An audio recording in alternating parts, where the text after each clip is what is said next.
le garçon trouva une valise flottant sur la rivière. Ce qu'elle contenait le choqua. Bonjour à tous. Profitez de ces moments de détente en regardant la série. Un après-midi d'été brûlant s'abattait sur les eaux du Mississippi comme des rubans de feu. La chaleur suffocante s'abattait sur les cœurs, rendant la ville déjà morose encore plus étouffante. Ethan, un garçon de 15 ans vêtu d'un t-shirt trempé de sueur, marchait seul sur le chemin de terre qui longeait la rivière. Les racines des arbres centenaires s'étendaient comme des doigts noueux jusqu'au bord de l'eau. Il n'aimait pas être à la maison. Sa mère travaillait de nuit à la pharmacie et revenait complètement vidée. L'appartement du rez-de-chaussée sentait toujours l'eau de Javel, avec le bruit incessant de la télévision braillée du voisin de gauche, Monsieur Samuel, un veuf qui criait plus sur son chat que sur les gens.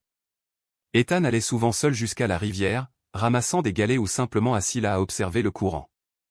Mais ce jour-là, il a vu quelque chose de différent. Entre les racines, quelque chose flottait juste sous la surface. Ce n'était ni une bûche, ni une bouteille. Il s'approcha, la paume moite de sueur. Une valise. Brun terne, avec des garnitures en métal rouillé, presque cachées sous des racines emmêlées et des débris de rivière. Ethan se mordit la lèvre et tira dessus. Chaque coup projetait des éclaboussures sur la rive boueuse. Mon Dieu, souffla-t-il, tandis que la lourde valise s'écrasait sur la berge. La fermeture éclair était rouillée, mais pas complètement scellée. Il sortit son briquet au celui que sa mère lui avait interdit mais qu'il gardait caché et alluma l'extrémité d'un bâton pointu pour s'en servir comme levier. Qu'est-ce qu'il y a dedans? De l'argent? Des livres? Ou juste des déchets, murmura-t-il à voix haute en tirant sur la fermeture éclair. Puis une odeur nauséabonde le frappa, épaisse et aigre, l'odeur inimitable de la mort. Son cœur battait fort. Ses mains tremblaient. À l'intérieur se trouvait un sac en plastique noir, bien fermé. Mais il ne recula pas. Quelque chose le poussait en avant, comme une transe. Il déchira le sac et ce qu'il vit le fit tomber en arrière et vomir violemment. Une main humaine. Violette. Gonflée. Son poignet était grossièrement sectionné. Des tendons et du sang maculaient encore l'intérieur du plastique. Et le pire, une bague en argent encore accrochée à l'annulaire. Ethan s'est enfui. Il courut jusqu'à chez lui, traversant les ruelles à toute vitesse, croisant des habitants effrayés. Arrivé à l'appartement, il courut droit dans la salle de bain et se frotta les mains jusqu'au sang. « Que as-tu dit » Sa mère, Hélène, le regarda, le visage rempli d'inquiétude et d'incrédulité. « J'ai trouvé une valise. » À l'intérieur, il y avait une main humaine. Une vraie main, maman. Il y avait aussi une bague en argent, la voix d'Ethan tremblait tandis qu'il se tenait la tête, le visage pâle comme un fantôme. « Arrête » sa mère haussa la voix. « Tu as encore regardé des films d'horreur, hein? Combien de fois t'ai-je dit de ne pas regarder ces conneries le soir? » Non, maman, s'il te plaît, crois-moi, cria-t-il. Ça sentait horriblement mauvais. Comme un cadavre. Le gamin invente encore. La voix de Monsieur Samuel résonna à travers le mur, étouffée par le bruit de sa canne. La dernière fois, il a dit qu'il y avait un fantôme sous son lit. Je n'invente rien, hurla Ethan. Maman, s'il te plaît, crois-moi une fois. Hélène pinça les lèvres, fixant son fils, orphelin de père depuis l'âge de 7 ans. Il avait traversé une longue dépression, et maintenant il parlait d'une main dans une valise. Si tu y penses encore demain, dit-elle doucement, je t'emmène chez un psychologue. Ethan se détourna, les yeux brûlants. Personne ne le croyait.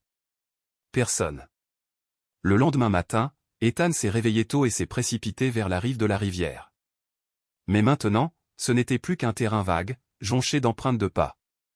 La valise avait disparu. Il ne restait plus rien.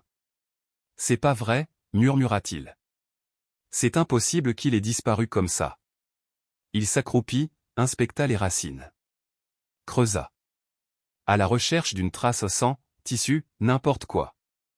Rien. Comme si ça n'avait jamais existé. Puis un moteur de moto a brisé le silence.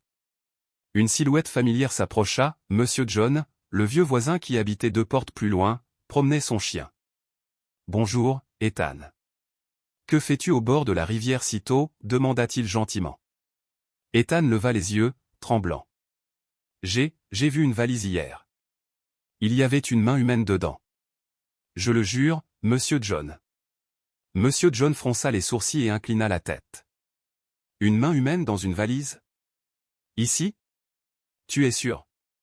Il y avait aussi une bague en argent. Exactement comme celle que tu portes, dit Ethan en pointant du doigt. Monsieur John se figea. Une lueur traversa son regard, mais seulement un instant. Puis il rit doucement et ébouriffa les cheveux du garçon. Tu as une imagination débordante. Cette ville est trop ennuyeuse pour la criminalité. Les seules choses effrayantes par ici, ce sont les chats de Monsieur Samuel. Cet après-midi-là, Ethan s'est rendu au poste de police. Il se tenait à la réception, serrant le bas de sa chemise. L'agent Harris, un homme chauve et corpulent, haussa les sourcils. « Qu'est-ce qui t'amène ici, Ethan? Ta mère t'a demandé de venir? » Non. Je veux signaler quelque chose. Quoi? Tu as perdu ton vélo? Non. J'ai trouvé une valise près de la rivière. Il y avait une main humaine à l'intérieur. Le silence retomba dans la salle. Puis Harris éclata de rire, un rire franc et chaleureux. Une main humaine dans une valise? Petit, tu écris un roman policier? Ethan serra les poings. Je dis la vérité. Ça sentait mauvais. La main avait une bague en argent. J'ai été malade tout l'après-midi. Un autre officier, plus jeune, s'est approché en tenant une tasse de café. N'est-ce pas le même enfant qui a posté un message disant qu'il avait vu des fantômes au cimetière, murmura-t-il. C'est lui, acquiesça Harris. Les jeunes de nos jours, mec. Le jeune policier secoua la tête. Ethan tremblait. Je ne mens pas. Si tu y vas, tu verras, des traces de pas, de la boue? Harris mit les mains sur ses hanches. Rentre chez toi. Et laisse-moi te donner un conseil. Si tu continues à inventer des trucs, tu finiras en centre de détention pour mineurs. La police ne joue pas. Ethan resta là un long moment, tel une statue. Puis il se retourna et sortit. Dehors, le soleil brillait toujours, mais à l'intérieur d'Ethan, une tempête se levait. Il ignorait qu'à cet instant précis, un camion sans plaque d'immatriculation roulait lentement le long de la berge. À l'arrière se trouvait une valise rouillée, enveloppée d'une bâche noire. Et derrière le volant, un homme en chemise blanche, portant une bague en or, affichait un sourire narquois. Ce soir-là, Ethan dîna sans rien goûter. Il gardait la tête baissée, penché sur une assiette froide, trop effrayé pour parler. Sa mère, Hélène, ne dit rien non plus. Il vivait comme deux ombres, prisonniers d'un étrange et pesant silence. La télévision du salon diffusait les informations locales. La voix du présentateur était douce et enjouée. La ville de Riverbank vient d'approuver un projet de réaménagement des berges financé par Ryan Construction Company. Les travaux devraient débuter le mois prochain et créer 60 emplois pour les habitants. Des maisons au bord de la rivière, murmura Ethan en levant les yeux. Pourquoi ruiner la rivière? C'est le seul espace naturel qui reste dans cette ville ennuyeuse. Hélène. La voix de Monsieur Samuel résonna à travers le mur. Éteignez la télé. C'est l'heure de la sieste de mon chat. Hélène soupira et l'éteignit. Ethan se leva, sur le point de dire quelque chose, puis s'arrêta. Il savait que c'était inutile. Le lendemain, à l'école, tout semblait normal au début. Jusqu'à ce que les murmures commencent. Et, t'as entendu? Ethan a vu une main humaine dans une valise. Tu veux dire Handboy? Ah. Valise en T. Une fille nommée Claire a fait semblant de crier alors qu'Ethan entrait. Oh non. Où est la main? Tu l'as apportée, Ethan? Toute la classe a éclaté de rire. Ethan serra les dents, le visage en feu. Il frappa violemment son bureau. Fermez-la. Waouh, calme-toi. On a touché un point sensible, ricana un grand garçon nommé Marc. Ou alors, c'était ta main. Va te faire foutre, cria Ethan. Ça suffit, résonna la voix d'une fille. C'était Pamela, la seule camarade de classe qui lui parlait gentiment. Ethan n'est pas un jouet avec lequel on peut jouer. La pièce devint silencieuse. Ethan regarda Pamela, sans voix. Mais ensuite, son regard reconnaissant disparut alors qu'elle sortait de la pièce et murmurait. Je l'ai fait juste pour qu'il n'aille pas trop loin. Mais Ethan, si tu as inventé ça, tu as vraiment besoin d'aide. 2 jours plus tard, une mauvaise nouvelle est tombée. Monsieur John avait disparu. Son chien a été retrouvé dans le jardin, aboyant sans arrêt, sa chaîne cassée. Sa maison était fermée à clé. Personne ne l'avait vu depuis mardi soir. Madame Emily, une vieille dame qui habitait de l'autre côté de la rue, a déclaré qu'elle avait vu un camion garé devant sa maison au crépuscule, mais qu'elle n'avait pas pu distinguer qui était à l'intérieur. La police ne s'est pas inquiétée. Elle a déclaré que Monsieur John était probablement allé rendre visite à sa famille. Les personnes âgées, ont-elles affirmé, ont tendance à agir de manière imprévisible. Ethan n'y croyait pas. Il était assis sur son lit, les genoux repliés sur sa poitrine, les yeux fixés au plafond. La main dans la valise, la bague en argent, elle ressemblait comme 2 gouttes d'eau à celle de Monsieur John. Il a fouillé dans sa mémoire. Quelques jours plus tôt, Monsieur John avait lancé avec colère à la mère d'Ethan, alors qu'elle sortait les poubelles, ces salauds, ils comblent les berges. C'est là que les enfants pêchent. C'est plein de souvenirs. Ryan n'est qu'un démon en costume d'homme d'affaires. Si j'avais des preuves, je les porterais au comté. Hélène avait simplement hoché la tête, évitant tout commentaire. Ryan était l'homme le plus puissant de la ville. Ethan se souvenait de chaque mot. Ce jour-là, Ethan marchait derrière Monsieur John lorsque le vieil homme passa devant le chantier près de la rivière. Ryan, vêtu d'une chemise blanche et de lunettes de soleil foncé, se tenait parmi les ouvriers. Dès qu'il aperçut Monsieur John, il s'approcha, le ton plein de sous-entendus. « Eh bien, on se retrouve. » Monsieur John, toujours aussi têtu. « Je ne suis contre personne, » a répondu Monsieur John, « je veux juste protéger ce qui appartient à cette ville. » Ryan eut un léger sourire. « Tu es vieux. Il est temps de te reposer. Les jeunes d'aujourd'hui n'ont plus besoin de rivières, ils ont besoin du Wi-Fi et des centres commerciaux. » Ethan se tenait derrière un poteau électrique, le cœur battant. C'était la dernière fois qu'il voyait Monsieur John. Cette nuit-là, Ethan ne put dormir. Il regarda par la fenêtre. Le ciel était sans lune, sans étoiles. L'air était chaud et sec. Puis il vit une silhouette juste devant sa fenêtre du rez-de-chaussée, un homme grand, vêtu d'un manteau noir, immobile, debout là, la tête légèrement inclinée, comme s'il regardait. Ethan retint son souffle. Son cœur était comme écrasé. Il recula, les mains tremblantes, et ferma lentement le rideau. 1 minute. 2 minutes. La silhouette est restée. Au moment où Ethan s'apprêtait à appeler sa mère, la silhouette disparut. Sans un bruit. Sans un bruit de pas. Seule l'obscurité profonde et creuse restait à l'extérieur. Le lendemain matin, sous la porte de sa chambre, il y avait un morceau de papier. Du papier blanc. Des lettres manuscrites irrégulières. Reste en dehors de ça si tu ne veux pas perdre ta mère. Ethan s'effondra sur sa chaise. Son corps tout entier se glaça. Qui l'aurait cru? Qui l'avait observé? Qui s'était approché suffisamment près pour glisser ce mot sous sa porte sans se faire remarquer? Il cacha le mot dans un carnet et le glissa sous son oreiller. Il n'osa pas le dire à sa mère. Non pas parce qu'il pensait qu'elle ne le croirait pas, mais parce qu'il avait peur qu'elle le fasse. Qu'elle s'inquiéterait. Et qu'il pourrait vraiment la perdre. Cet après-midi-là, Ethan traversa la rue étroite qui menait à l'épicerie du coin de Madame Laura. En passant devant l'atelier de réparation automobile de Monsieur Daniel, le vieux mécanicien silencieux l'interpella. « Ethan. » Il baissa la voix. « Hier soir, j'ai vu quelqu'un devant chez toi. Je n'ai rien dit, mais s'il se passe quelque chose, ne garde pas ça pour toi, Je vais bien, » répondit Ethan, les yeux baissés. « Tu ne vas pas bien. Il y a quelque chose de pourri dans cette ville.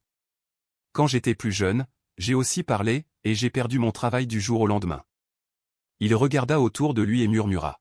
« Soyez prudent avec Ryan. Il n'épargne personne. » Cette nuit-là, Ethan a rêvé de la valise. Elle flottait sur la rivière, son couvercle s'ouvrant lentement, des mains humaines se tendant pour lui faire signe de s'approcher. Dans son rêve, il voyait sa mère les cheveux emmêlés, les mains coupées, la bouche pleine de sang être tirée à l'intérieur de la valise. Et il était gelé. Incapable de crier. Il se réveilla en sursaut, sa chemise trempée de sueur. Il faisait encore sombre. Et dans sa main se trouvait la note de menace. Même s'il l'avait cachée. Pourquoi? Il se précipita dans la chambre de sa mère et ouvrit la porte.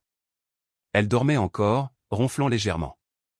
Il s'assit au bord du lit, silencieux. « Je dois faire quelque chose, pensa-t-il. Personne ne me croit. Mais j'ai hâte que maman disparaisse comme Monsieur John. Je ne peux pas. Ryan. » Ce nom s'accrochait à l'esprit d'Ethan comme un fantôme pressé contre sa colonne vertébrale. Pas seulement à cause de la menace sous sa fenêtre, ou du regard glacial de l'ombre cette nuit-là, mais parce qu'il réalisait que ce nom était partout dans cette ville. Du terrain prévu pour être nivelé. Au sourire poli que les gens affichaient chaque fois que son nom était mentionné. Ethan a commencé à observer le chantier de construction de Ryan. Pas comme un véritable espion. C'était juste un gamin de 15 ans, vêtu d'un sweat à capuche et portant un vieux téléphone avec dictaphone. Mais il avait quelque chose que la plupart des adultes n'avaient pas. L'entêtement de quelqu'un qui n'a plus rien à perdre. Il s'est caché pendant des heures derrière les hautes herbes près de la clôture de chantier. Chaque fois que les ouvriers faisaient une pause, buvaient de l'eau ou fumaient, il enregistrait sur son téléphone. Il écoutait des bribes de conversation éparses. Quand on l'a déposé, on n'a même pas eu le temps de crier. Le vieil homme a eu ce qu'il méritait. Ryan a dit qu'il fallait l'enterrer rapidement. Par un midi brûlant, Ethan faillit s'évanouir d'épuisement.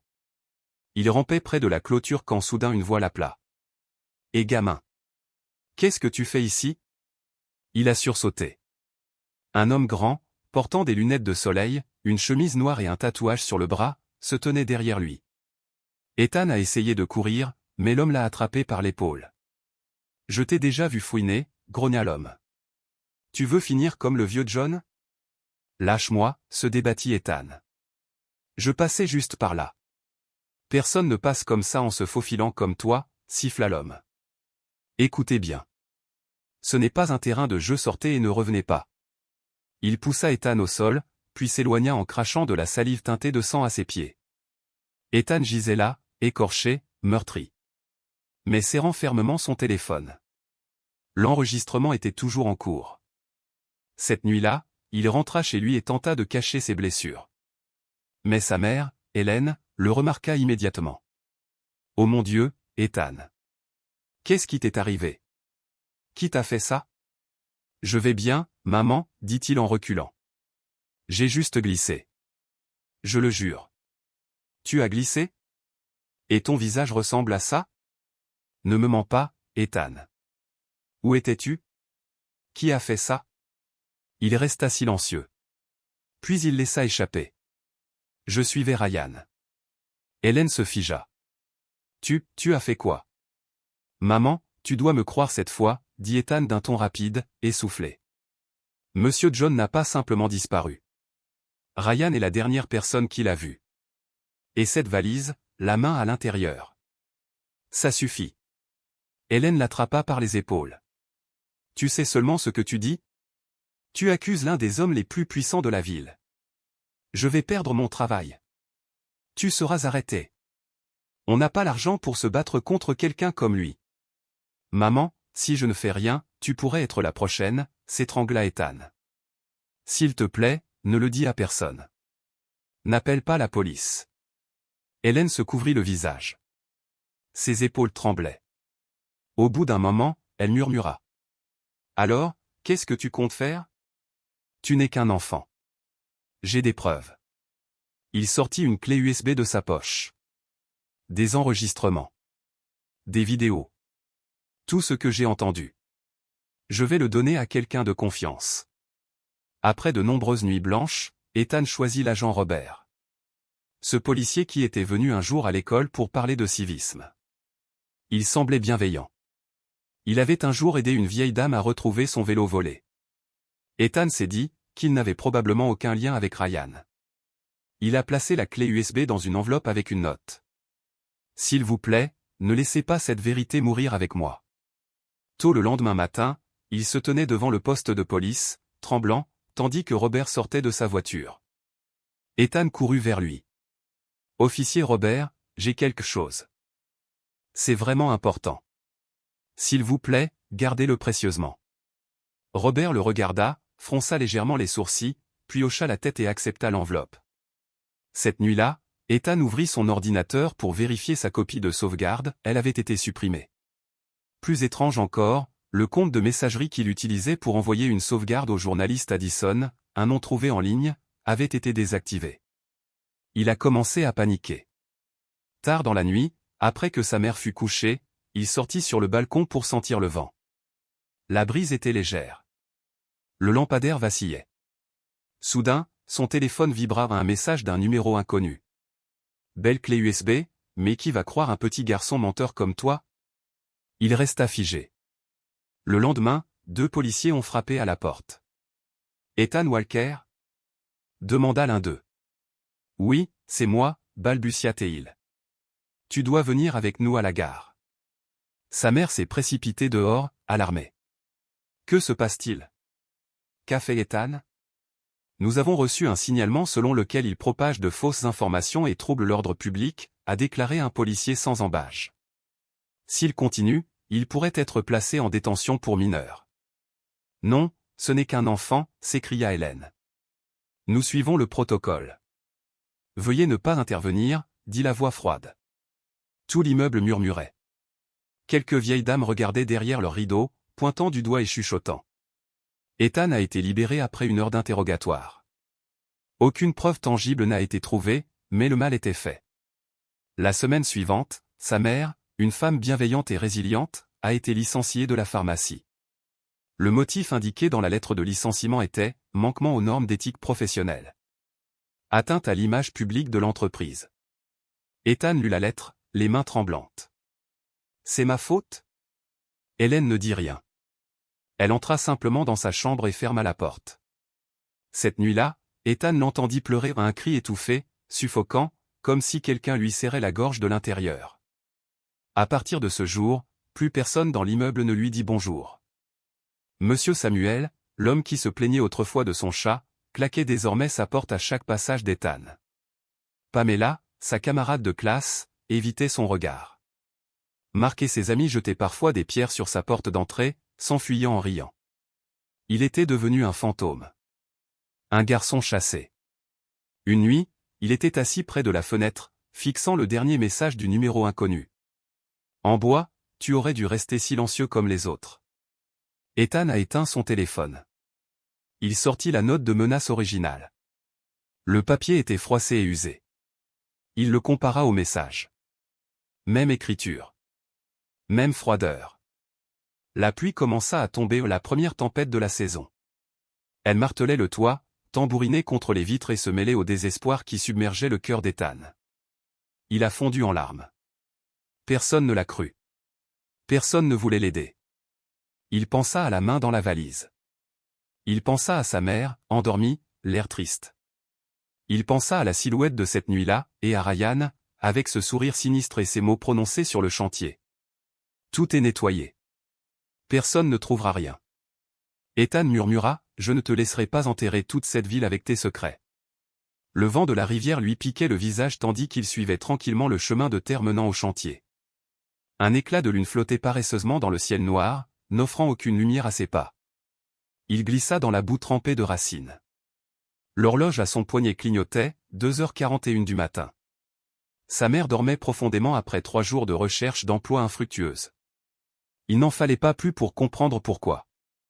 Ethan ne pouvait pas se résoudre à la réveiller, ni lui expliquer que cette fois, il ne pouvait tout simplement pas rester assis plus longtemps.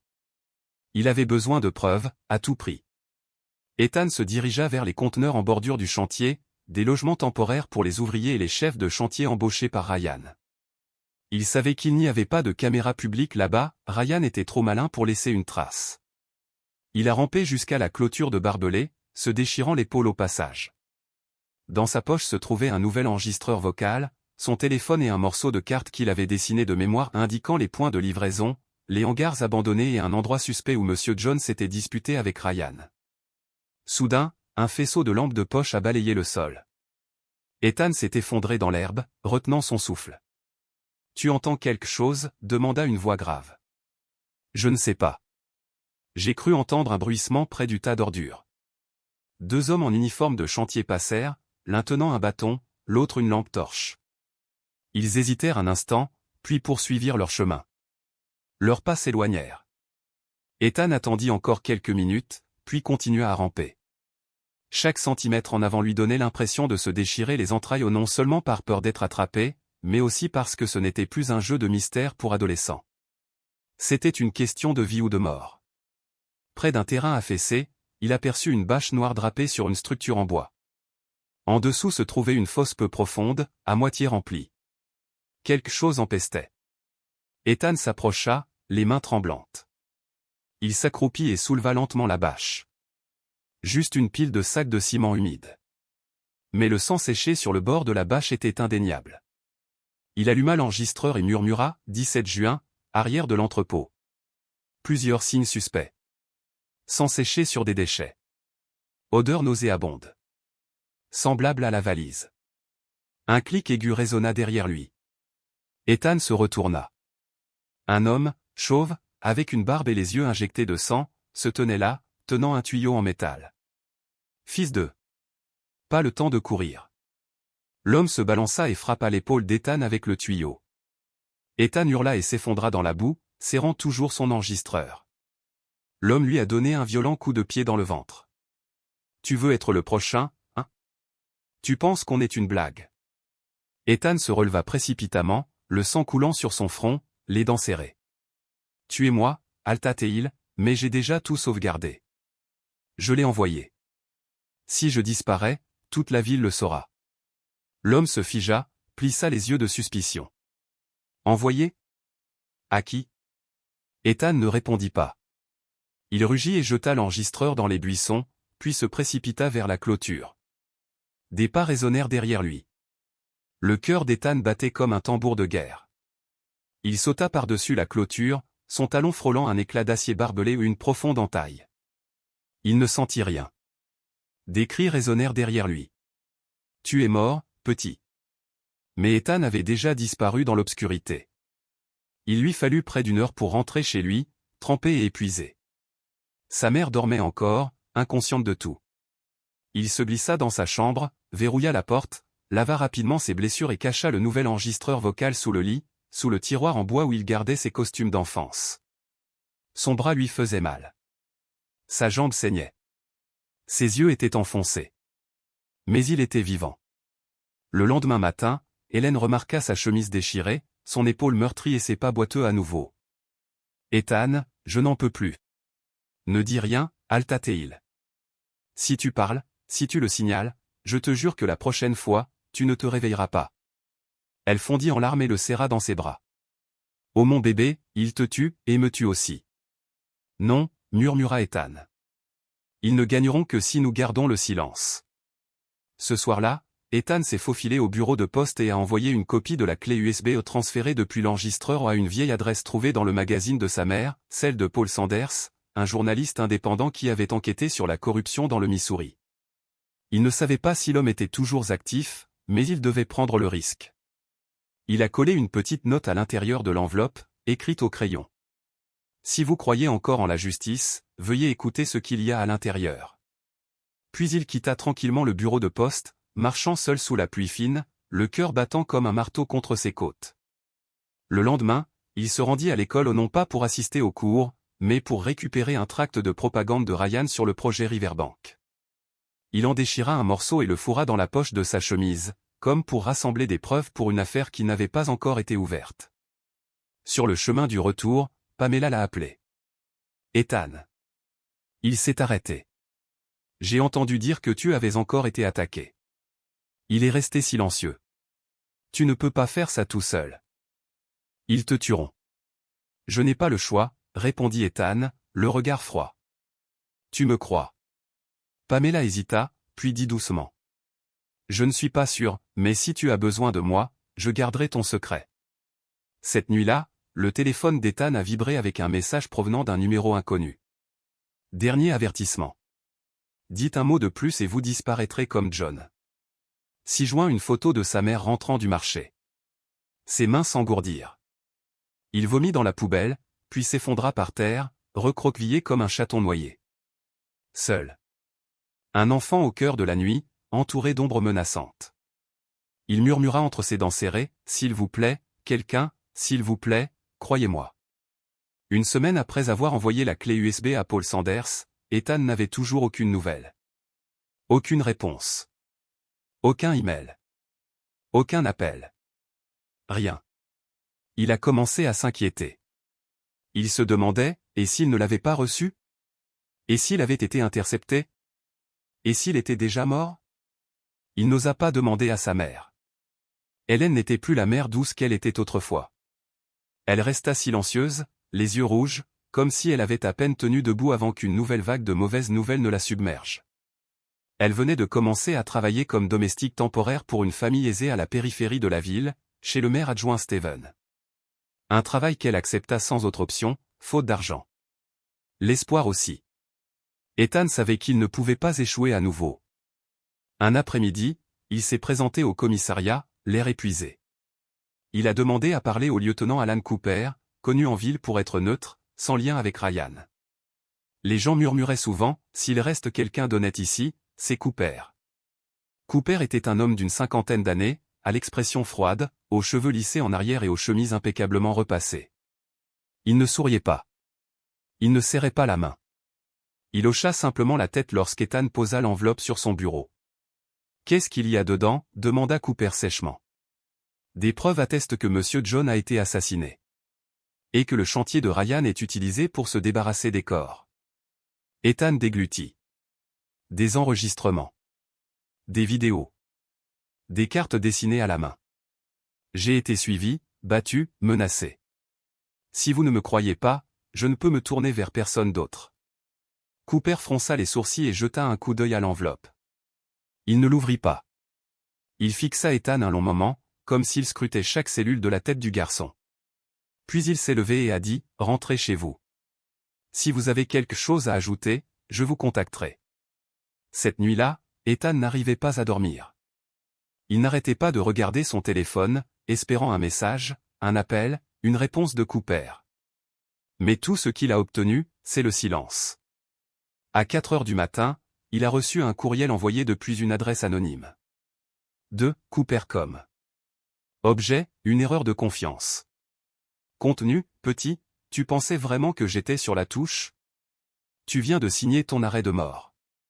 Les doigts d'Ethan devinrent froids.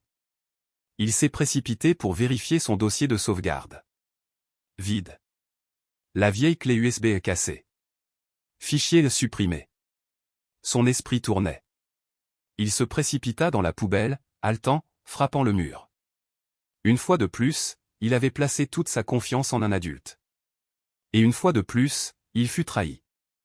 Moins de 2 jours plus tard, 2 policiers se sont présentés à l'école et ont emmené Ethan dans la cour, devant tous les élèves. « Vous répandez encore des mensonges » a déclaré l'un d'eux. « Tu vas être placé sur la liste de surveillance pour trouble à l'ordre public » ajouta l'autre. « Encore une fois, et tu seras placé en centre de détention pour mineurs. » Ils ont tous les deux grogné. Le directeur de l'école, M. Benjamin, ne l'a pas défendu. Il n'est pas intervenu. Il se tenait là, les bras croisés, comme s'il admirait une sculpture sur le point d'être brisée. Aucun des camarades d'Ethan ne dit un mot. Personne n'osait. Pamela se tenait derrière un pilier, les yeux rouges, mais ne s'avançait pas. Claire se moqua et se détourna. Seul un jeune garçon murmura, « Il n'a rien fait de mal. » Et son ami l'entraîna aussitôt. Cet après-midi-là, Madame Hélène fut convoquée au bureau du maire. Celui qui l'a accueillie était le maire adjoint Steven, l'homme pour qui elle travaillait comme femme de ménage. Il était assis derrière son bureau, les pieds sur une pile de papier, souriant. « Madame Hélène, je sais que vous êtes quelqu'un de bien. Mais votre fils, il ternit la réputation de cette ville. S'il vous plaît, s'étrangla T.L. J'ai déjà tant perdu. Nous ne voulons pas que la situation s'envenime. Mais si vous le laissez continuer à propager ces fausses histoires, la presse, le gouvernement du comté où tout le monde va accuser une famille mal élevée. Et puis, j'ai bien peur que ce ne soit pas seulement votre affaire. » Cet après-midi-là, le contrat de Madame Hélène a été résilié. Aucune raison officielle. Juste un bref appel, un signe de tête et quelques mots. Nous n'aurons plus besoin de vous. Elle rentra chez elle, s'assit sur la chaise et regarda Ethan comme s'il était un étranger. Elle n'a pas pleuré. Elle n'a pas crié. Juste le silence, comme une tempête qui ne pouvait pas tomber. Cette nuit-là, tout l'immeuble où vivait Ethan était plongé dans un silence de mort. Aucune porte ne s'ouvrit. Aucune voix ne se fit entendre. Tout bruit était enfoui sous la poussière de la peur. Alors qu'Ethan entrait dans le couloir, une voisine âgée nommée Rosie soupira, « Tu aurais dû te taire, comme les autres enfants. » Ethan ne répondit pas. Il se détourna. Mais alors qu'il atteignait les escaliers, un grand bruit sourd retentit derrière lui. Quelqu'un lui avait lancé un sac poubelle dans le dos. Un homme a crié, « Fausse agitation. Je ne te laisserai plus salir cet endroit. » Ethan se figea. Il ne s'est pas retourné. Il ramassa le sac poubelle, le jeta dans la poubelle et s'enfonça silencieusement dans l'obscurité. Le blog anonyme qu'il avait créé, celui où il stockait toutes ses preuves avant qu'elles ne soient supprimées ou était désormais inaccessible. Le site d'information indépendant où il avait envoyé son premier article, via l'email de sa mère, lui a répondu. Courriel bloqué par le système de sécurité interne. Expéditeur signalé comme source non fiable. Il a pris son téléphone, sur le point d'appeler Pamela. Pas de signal. Son compte téléphonique avait été désactivé. Le numéro suspendu en raison de violation des conditions de service. Tard dans la nuit, Ethan rentra chez lui en titubant dans un silence étouffant. Sa mère était allongée sur le canapé. Les lumières étaient éteintes. La seule lumière provenait de la lampe du couloir, qui traversait le rideau. « Maman » murmura Ethan. Aucune réponse. Il se précipita à ses côtés. Elle respirait encore, mais faiblement. Son corps tremblait, ses lèvres virant au violet. Il la secoua. Haché. « Maman ?» Elle n'a pas ouvert les yeux. Il s'est effondré à genoux. « Quelqu'un peut-il m'aider ? Ma mère, s'il vous plaît. » Il a appelé les urgences. Son téléphone était verrouillé. Il courut dehors, frappant à toutes les portes. Personne n'a répondu. Pas un seul. Il courut dans la nuit, pieds nus, en criant. À l'aide. Mahem, quelqu'un. S'il vous plaît. Mais le seul son qui résonnait était le rythme de ses propres pas solitaires et désespérés. L'hôpital a refusé d'admettre Madame Hélène.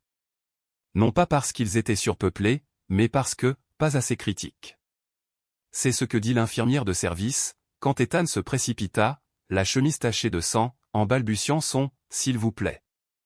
Il le regardait comme s'il n'était qu'un autre sale gosse qui causait des problèmes.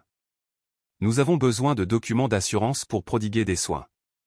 Hélène n'est pas inscrite sur la liste des frais de santé. Désolé. Mais si elle se réveille, mieux vaut la laisser se reposer à la maison. Ethan ne ressentait plus de colère. Il n'avait même pas la force de crier. Il a simplement baissé la tête et poussé un fauteuil roulant de location délabré dans le couloir de l'hôpital, ramenant sa mère à leur appartement du rez-de-chaussée. Le lendemain matin, alors que sa mère était toujours inconsciente, Ethan ouvrit son ordinateur portable. Il n'a pas pu accéder au blog.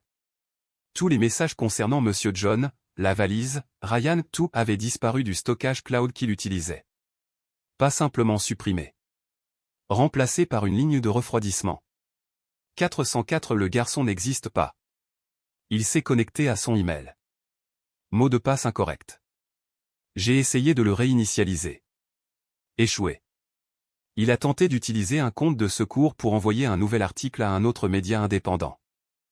3 minutes plus tard, l'email a rebondi. L'expéditeur est définitivement sur liste noire pour diffusion de désinformation. Il a attrapé son téléphone. Pas de réseau. J'ai retiré et réinséré la carte SIM. Toujours rien. L'écran a affiché un message. Numéro de téléphone temporairement suspendu à la demande de l'opérateur. Il était assis immobile devant l'écran. Cet après-midi-là, quelqu'un a jeté une pierre sur la fenêtre d'Ethan. Le verre s'est brisé violemment. Sa mère était toujours inconsciente. Il courut vers la porte en criant « Qui est-ce ? Laissez-nous tranquilles !» Pas de réponse. Sur le sol, parmi les éclats de verre, se trouvait une note froissée, maculée de sang provenant de sa main. Lorsqu'il le ramassa, un message irrégulier le fixa, écrit avec du sang frais. La prochaine fois, ce ne sera pas une pierre. Ce sera le sang de ta mère. Cette nuit-là, Ethan a verrouillé la porte et a empilé des chaises et des tables contre elle. Il n'a pas dormi. Il s'assit simplement à côté de sa mère, lui tenant la main, s'accrochant à la seule chose qui lui restait dans son monde. Dehors, le vent hurlait comme les cris d'esprits perturbés. À 2h12 du matin, la ligne fixe a sonné. Il s'est réveillé en sursaut. Sa mère ne bougea pas. Il a décroché. « Bonjour ?» Une voix masculine rauque, comme si elle venait des profondeurs de la terre. « La prochaine main sera celle de ta mère. » Clic et tonalité. Ethan resta figé. Le téléphone lui a glissé des mains et a heurté le sol carrelé. Il regarda sa mère, toujours inconsciente. Il s'effondra sur le sol, les yeux vides, les épaules tremblantes, non pas à cause du froid, mais parce que son esprit s'était fissuré, comme une vitre brisée. À l'aube, un groupe d'étrangers est apparu à la porte. Ils portaient des costumes et des lunettes de soleil. Pas de nom. Pas d'identité. Cette zone fait l'objet d'une évaluation de réaménagement urbain, a déclaré l'un d'eux. Nous devons inspecter la structure du bâtiment. Ethan a bloqué la porte. Non. C'est notre maison. Ils le fixèrent pendant un long moment. Attention, mon garçon. Certaines choses ne durent pas longtemps quand on va à contre-courant. Il n'a pas bougé. Ils s'éloignèrent, laissant derrière eux une mince feuille de papier. Avis d'inspection structurelle. Le non-respect de ces exigences peut entraîner une expulsion forcée. Cette nuit-là, Ethan a essayé de réécrire une partie de l'histoire. Ses mains tremblaient sur le vieux clavier. Il venait de taper la première ligne. Je m'appelle Ethan Walker. Je connais le secret de Ryan. L'écran est devenu noir. Coupure de courant. L'appartement entier est plongé dans l'obscurité. Sa mère halta. Il a attrapé une lampe de poche, à la recherche de ses médicaments. Elle murmura faiblement. Ethan, vas-y. Quitte cet endroit. Non. Tu dois vivre. Je ne laisserai personne te toucher. Ils ne s'arrêteront pas. Ils sont trop forts. Plus forts qu'on ne le pensait. Sa voix s'est éteinte. Il pressa son oreille contre sa poitrine. Toujours un battement de cœur. Il la tenait fermement, les yeux grands ouverts, fixant l'obscurité qui enveloppait désormais leur maison. Le lendemain matin, la ville fonctionnait comme si de rien n'était. Les voitures passaient. Les gens sont allés au marché. Les haut-parleurs diffusent de la propagande sur le développement durable de la région du fleuve Mississippi. Ethan était assis sur le toit de l'immeuble, serrant ses genoux, les yeux fixés sur la rivière au loin. Vu d'en haut, la rivière ressemblait à un serpent sinueux. Mais dans son esprit, c'était l'endroit où tout avait commencé. Il fixa intensément cet endroit, l'endroit où il avait trouvé la valise. L'endroit où sa vie s'était transformée en enfer. Cet après-midi-là, Pamela est passée. Elle frappa doucement. Ethan ouvrit la porte, les yeux enfoncés et sombres. « Êtes-vous d'accord ?» « Je vais bien, » répondit-il en évitant son regard. « J'ai entendu dire que ta mère n'allait toujours pas bien, ça va. On quitte la ville. » Pamela était stupéfaite. « Tu abandonnes ?» Ethan serra les poings. « Non. Mais tu ne comprends pas. Ce n'est plus une ville. C'est un marécage. Plus tu luttes, plus tu t'enfonces. » Elle lui prit la main, les yeux remplis de larmes. « Je ne peux pas faire grand-chose, mais si un jour quelqu'un te croit, alors ?» Elle n'a pas fini sa phrase. Elle a juste laissé un bout de papier. Ne les laissez pas vous réduire au silence pour toujours. Cette nuit-là, Ethan s'assit à côté du lit de sa mère et écrivit une dernière ligne dans le carnet qu'il tenait depuis qu'il était petit. Si quelqu'un trouve ce carnet, sachez que la vérité a existé autrefois, et j'ai essayé de m'y accrocher. Il posa le stylo et regarda l'horloge. L'aiguille des heures bougeait lentement. 3h17 du matin. À ce moment précis, on frappa à la porte. 3 coups. Lent. Même.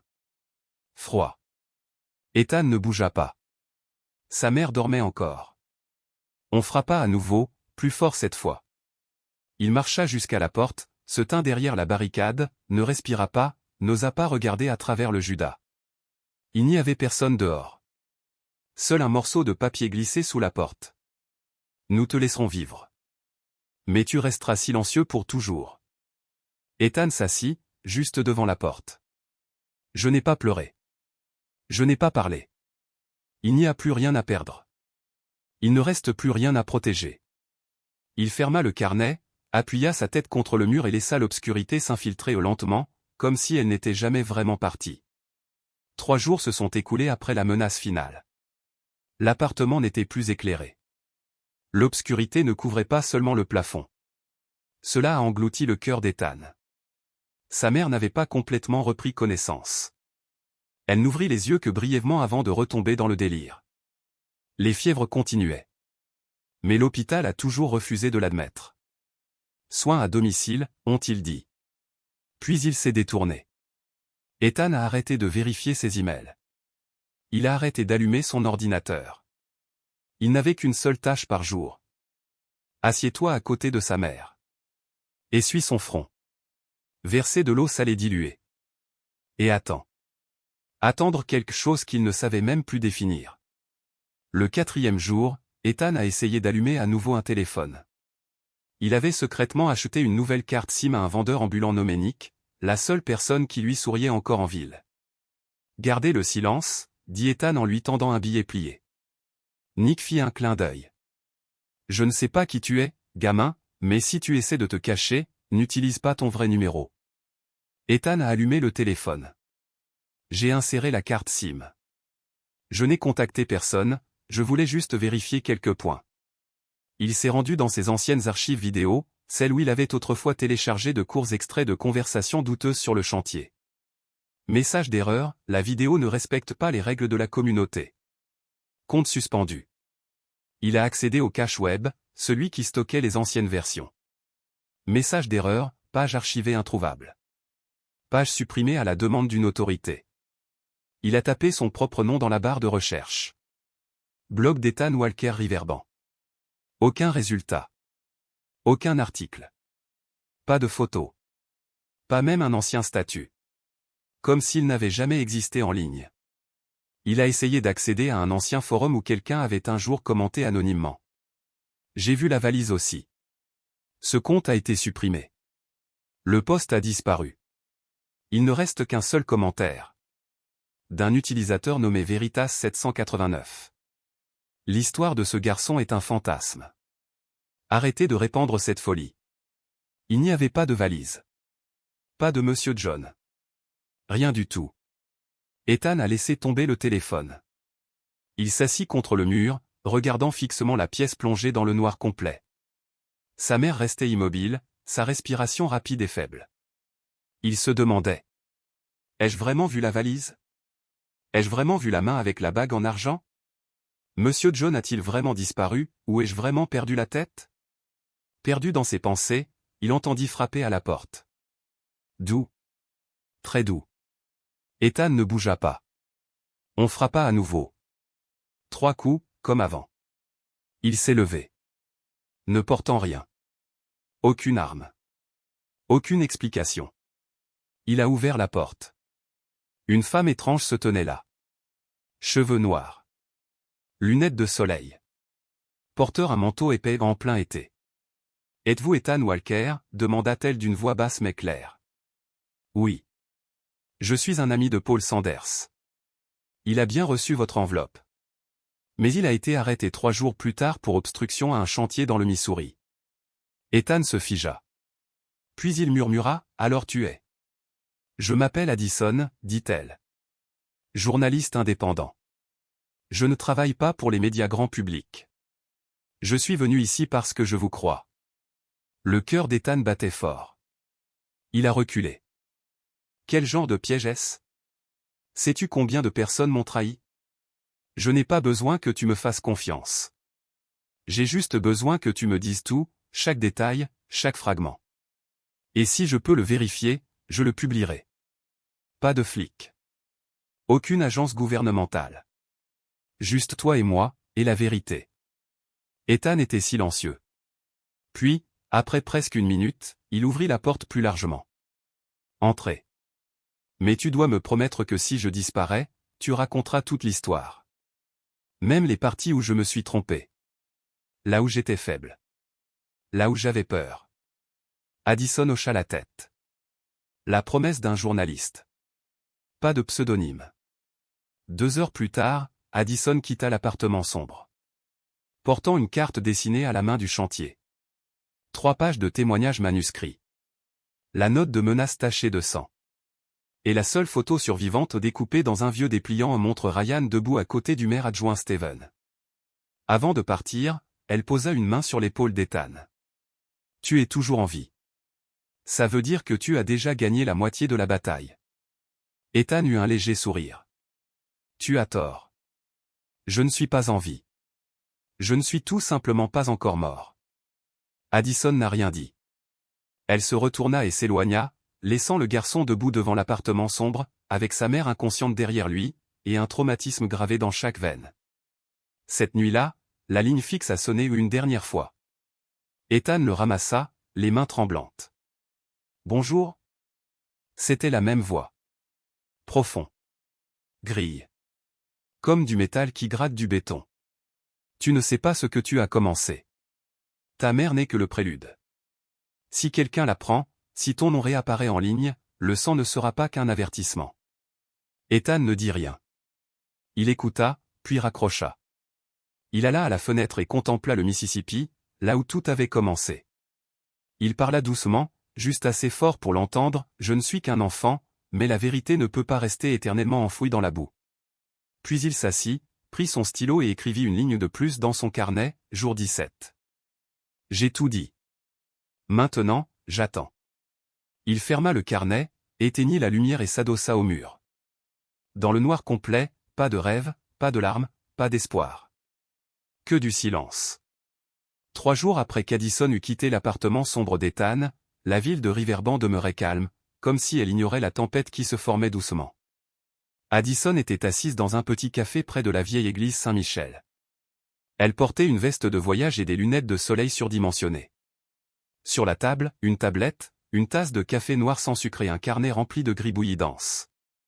Un serveur est passé et a murmuré, « Voulez-vous autre chose ?»« Non, merci. » « Mais si quelqu'un te demande qui je suis, dis-lui que je suis géomètre expert en sites historiques. » Addison sourit. Le serveur, un jeune homme nommé Michael, hocha rapidement la tête et s'éloigna, laissant Addison seule dans une petite pièce remplie d'argenterie qui teintait et de musique classique douce. Addison alluma son dictaphone et mit ses écouteurs. La voix d'Ethan retentit, « Il s'appelle Ryan. Il connaît le maire adjoint Steven. Il se disputait souvent avec Monsieur John. Il portait une bague en argent, je l'ai vu de mes propres yeux. » La main dans la valise. Elle a écouté cette partie 3 fois, puis a écrit dans son carnet. Enquête, Ryan. Chantier. Villa de Ryan. Siège de la mairie. Steven. Emplacement du terrain remblayé derrière le hangar B. Témoin, Ethan, 15 ans. Pamela a vu le passage à tabac. Monsieur Nick a vendu une carte SIM. Monsieur Daniel, mécanicien, a entendu Ryan menacer Monsieur John. Cet après-midi-là, Addison s'est fait passer pour un photographe de voyage, portant un vieil appareil photo près du chantier de construction. « Excusez-moi, que faites-vous ici ?» Un garde à la peau bronzée avec un « ou » tatoué sur le front a demandé. « Je suis touriste. J'aime photographier les scènes de construction. Elles sont brutes mais pleines d'âme, » a déclaré Addison avec un sourire éclatant et un accent typiquement sudiste. Le garde a regardé sa caméra et a haussé les épaules. « Soyez prudent. Ne vous approchez pas trop. Je resterai dehors. Promis. » Addison fit un clin d'œil, puis leva la caméra, non pas pour viser l'échafaudage, mais directement la fosse à moitié remplie qu'Ethan avait décrite. Elle prit 3 photos. Elle zooma. Quelque chose dépassait de la terre, comme le fond d'une valise en métal. Ce soir-là, Addison a rencontré Pamela dans l'ancienne boulangerie de Rosie. « Tu es sûr que personne ne t'a suivi ?» demanda doucement Addison. Pamela hocha la tête, visiblement tendue. « Ils ont menacé de m'expulser si je reparlais à Ethan, mais je ne peux pas me taire. J'ai vu le sang sur ses mains. Je l'ai vu se faire tabasser sur le chantier. Êtes-vous prêt à enregistrer votre histoire? J'ai vraiment peur. Mais si je ne le fais pas, d'autres personnes comme Monsieur John vont se retrouver. » Addison a remis à Pamela un petit enregistreur vocal. « Racontez tout ce que vous avez vu, entendu, dont vous vous souvenez. Pas besoin de suivre l'ordre. Laissez simplement la vérité s'exprimer. » Au cours des 3 jours suivants, Addison a réussi à contacter 3 personnes. Monsieur Nick, le vendeur de la carte SIM, a confirmé qu'il avait donné à Ethan une nouvelle carte SIM. Ce garçon ressemblait à un cadavre ambulant. Il n'aurait pas pu mentir, même s'il essayait. Monsieur Daniel, le mécanicien, avait un jour entendu Ryan menacer Monsieur John. Cette terre sera à moi. Tu n'as aucune chance, vieil homme. Une femme anonyme, ancienne comptable de l'entreprise de Ryan, a envoyé à Addison un email contenant un fichier. Le plan d'expulsion comprend un budget pour gérer les facteurs de risque inattendus. Le PDF contenait une seule note manuscrite. Risque, JV. Pris en charge. West Pitt. JV égale John Miller. West Pitt, l'endroit exact décrit par Ethan. Claire serra les poings. Les pièces du puzzle s'assemblaient pour former une image claire. Elle transféra tous les documents sur un disque dur crypté, les sauvegarda à 3 endroits, un caché dans sa chambre d'hôtel, un autre envoyé à un service de stockage international et un autre gardé sur elle. Puis elle commença à rédiger l'article. Ce n'était pas sensationnel. Pas de gros titres. Juste l'histoire d'un enfant abandonné, étayé par des preuves modestes mais solides, des photos du site, des enregistrements audio, le témoignage de Pamela et le document PDF. Claire l'a intitulé « Le garçon et la valise enterrée, un secret mortel à Riverbank ». Elle a soumis l'article à un site d'information indépendant de New York, indépendant de toute influence locale. La rédactrice en chef était Lucy Harper, autrefois poursuivie en justice pour avoir révélé un scandale financier dans le Tennessee, et qui travaille désormais à distance. Addison a appelé. « Lucy, c'est Addison. J'ai quelque chose d'urgent et de très crédible. Si nous ne le publions pas maintenant, nous n'aurons peut-être pas d'autre chance. » Lucy n'en demanda pas plus. Elle dit simplement. « Envoyez-le dans les 5 minutes. Si c'est aussi vrai que vous le dites, ce sera la une demain. » Addison a envoyé le lien du document, puis est resté assis et a attendu. 8 heures plus tard, à 7 heures précises, l'article était en ligne. Article vedette sur la page d'accueil. Le garçon et la valise enterrée, une enquête indépendante révèle un secret mortel à Riverbank par Addison Martin. Les réseaux sociaux ont explosé. Des milliers de partages en 3 heures. Le hashtag Justice for Ethan est devenu tendance. Je n'arrive pas à croire que cela se soit produit dans une petite ville. Un article puissant, émouvant et clair. Ethan est un héros. Ryan est un monstre déguisé. Arrêtez-le maintenant. La police locale a été achetée. Nous exigeons une enquête au niveau du comté. Au département de police de Riverbank, le chef Jack Harris, celui qui s'était autrefois moqué d'Ethan, a claqué sa tasse de café sur le sol. Bon sang. Qui a bien pu laisser cette histoire se répandre? Un jeune officier nommé Scott balbutia. Je crois que ça vient de New York. Un grand média. Et maintenant, les médias nationaux s'en emparent. Harris jura, mais lorsque son téléphone sonna, c'était le bureau d'enquête du comté de Hinds. Il ne put que déglutir. Oui. Oui, je coopérerai à l'enquête. Ethan fut réveillé par des coups frappés avec urgence. Il se traîna jusqu'à la porte. Pamela se tenait là, les yeux brillants. Tu l'as vu? Tu vois quoi? L'article. Il vous appellante le garçon qui s'est dressé contre le pouvoir. Vous êtes à la une. Ethan se figea. Tu plaisantes, n'est-ce pas? Pamela sortit son téléphone et le lui montra. L'article était là, son nom, en gras et sans équivoque. Il s'affala sur un siège, sans voix. Ses yeux se remplirent de larmes. Pour la première fois depuis des mois, il ne pleurait pas de désespoir, mais parce que quelqu'un l'avait enfin écouté. Cet après-midi-là, les voitures de police du comté de Hinds ont fait irruption à Riverbank comme une marée montante. À la tête du groupe se trouvait l'inspecteur Bradley Mitchell, connu pour ses révélations de corruption dans tout le Delta. C'était un homme mince aux cheveux grisonnants, qui allait toujours droit au but. Dès qu'il est sorti du véhicule, il a remis un mandat de perquisition au chef de la police Jack Harris. Nous disposons de suffisamment de preuves pour fouiller le chantier de construction de Ryan et l'intégralité des dossiers financiers de son entreprise. Pas besoin de ça, balbutia Harris. C'est juste une fake news. Mitchell répondit froidement. Alors tu n'as rien à craindre. Sur le chantier de West Construction, où Ethan avait été battu et caché derrière des tas de briques humides, l'équipe médico-légale commença à creuser une fosse mal couverte. Au bout de 47 minutes, un cri retentit. J'ai trouvé quelque chose. Un gros objet métallique. On dirait une valise. La valise fut remontée d'environ 1,20 mètres de profondeur. Le sol argileux rouge était trempé, mais l'objet à l'intérieur était resté intact, une vieille valise rouillée enveloppée de rubans adhésifs marron, exactement comme Ethan l'avait décrit. Lorsqu'ils l'ouvrirent, ils découvrirent un sac en plastique noir, hermétiquement fermé. À l'intérieur, une main humaine portant une bague en argent. Un morceau de papier décomposé avec un message griffonné. Je me suis opposé à Ryan. Je ne resterai pas silencieux. Pas besoin d'analyse ADN. Tout le monde savait qu'il s'agissait de John Miller, le voisin disparu que personne n'avait recherché. La nouvelle s'est rapidement répandue. Les principaux médias ont titré.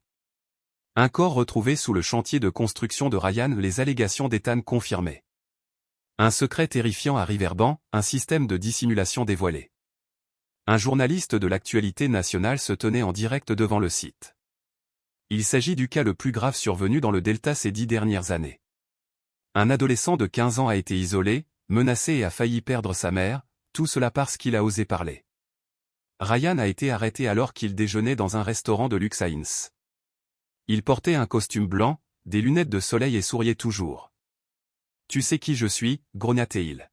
« J'ai nourri cette foutue ville. » Mitchell répondit sans cligner des yeux. « Eh bien, maintenant, vous allez nous nourrir avec votre témoignage. » À côté de Ryan, 2 de ses assistants, le voyou chauve qui a battu Ethan et le responsable financier qui a signé des documents falsifiés étaient également menottés. Dans le véhicule de police, Ryan a crié une dernière fois. « Vous allez tous le regretter. J'ai des avocats. Je reviendrai. » Mitchell dit doucement au chauffeur. « Bâillonnez-le pour moi. » À l'hôtel de ville, le maire adjoint Steven a été suspendu de ses fonctions le jour même. Un mandat d'arrêt a été envisagé après la découverte d'un enregistrement vocal où il déclarait « Ryan s'est occupé de John. Ne t'inquiète pas. Je te garantis que tout est propre. » Dans la salle de réunion, les élus municipaux étaient assis, la tête baissée, en silence. Ceux qui se moquaient autrefois d'Ethan, qui traitaient sa mère de fauteuse de troubles, rapetissaient désormais comme des marionnettes, effrayés par le vent. Addison retourna à l'appartement d'Ethan en fin d'après-midi. Il ouvrit la porte, les yeux encore gonflés par le manque de sommeil, mais cette fois, il y avait quelque chose dedans, une lumière trouble, comme un soleil de fin d'hiver. « Tu es venu, dit-il doucement. Je tiens parole. Je ne laisserai pas la vérité disparaître. » Il hocha la tête. « Tu es la première personne qui ne m'a pas dit de me taire. » Addison fit un petit sourire. « La vérité, Ethan, c'est comme l'eau d'une rivière. Plus on essaie de la faire couler, plus elle monte. » 2 jours plus tard, une conférence de presse eut lieu dans l'auditorium de l'hôtel de ville, une première. Addison était assise au premier rang. À côté d'elle se trouvait Madame Hélène, la mère d'Ethan visiblement plus mince mais réveillée, qui fit l'effort de se redresser pour assister à ce moment. Sur scène, l'inspecteur Mitchell tenait le micro. « Nous annonçons que Ryan Bennett est poursuivi pour 6 chefs d'accusation, meurtre, dissimulation de cadavres, corruption, intimidation de témoins et obstruction à la justice. Les personnes impliquées dans le système gouvernemental devront rendre pleinement compte de leurs actes. Enfin, nous remercions un garçon, celui par qui tout a commencé. » Il s'est retourné. « Ethan Walker, s'il te plaît, monte. » Le silence se fit dans la salle. Ethan monta sur scène. Son cœur battait la chamade, mais la main de sa mère, qui le tenait par derrière, suffisait à le maintenir immobile. Il se tint devant le micro. « Je ne sais pas quoi dire, » souffla-t-il. « Je voulais juste que les gens m'écoutent. Je voulais juste que si quelqu'un voyait une main dans une valise, il me croit. Je ne suis pas un héros. Je ne suis qu'un enfant. Mais j'ai appris une chose, si on ne parle pas, le mal grandit. Si une personne se tait, une deuxième sera enterrée. Puis une troisième. » Sa voix s'est brisée. « Je remercie les personnes qui ne se sont pas détournées, Pamela, Monsieur Daniel, Monsieur Nick et Madame Addison. » Il baissa la tête. Toute la salle s'est levée et a applaudi longuement. Très longuement. Le lendemain, les journaux publièrent une avalanche de photos, Ethan debout à côté de sa mère, souriant. Addison lui rendant le vieux carnet. Gros plan sur une ligne manuscrite mal écrite. « La vérité ne peut pas rester enfouie dans la boue pour toujours. Madame Hélène fut invitée à travailler comme bibliothécaire à la bibliothèque municipale récemment ouverte, où une petite exposition était consacrée au coin d'Ethan, présentant des copies d'articles de journaux, des transcriptions audio et son vieux carnet usé par les intempéries. Ethan retourna à l'école. Cette fois, personne n'osa l'appeler « le garçon à la main fantôme ». Il était devenu un symbole de courage, non pas parce qu'il n'avait jamais eu peur, mais parce qu'il avait eu si peur qu'il avait failli craquer, et pourtant, il n'avait jamais reculé. Le dernier soir avant le départ d'Addison, elle et Ethan se tenaient côte à côte au bord du Mississippi. L'eau scintillait sous le coucher de soleil, peinte d'or et de rose. « Tu pars demain ?» demanda Ethan. « Oui, dit-elle. Il y a d'autres villes. D'autres histoires. Tu le regrettes ?» Addison regarda l'eau couler et répondit doucement. « Non. Parce que j'ai été témoin de la chose la plus importante. » Qu'est-ce que c'était? Un garçon de 15 ans seulement qui a sauvé une ville entière des ténèbres. Ils restèrent un moment silencieux, laissant le vent et l'eau parler pour eux. Puis Ethan se tourna vers elle avec un léger sourire.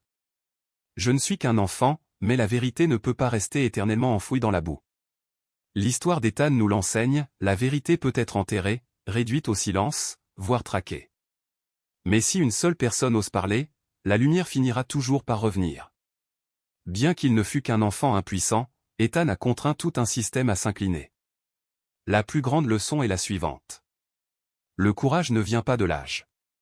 Il vient du refus de se taire face au mal. Lorsque nous nous accrochons à la vérité, même isolée, la justice s'épanouit, avec le temps.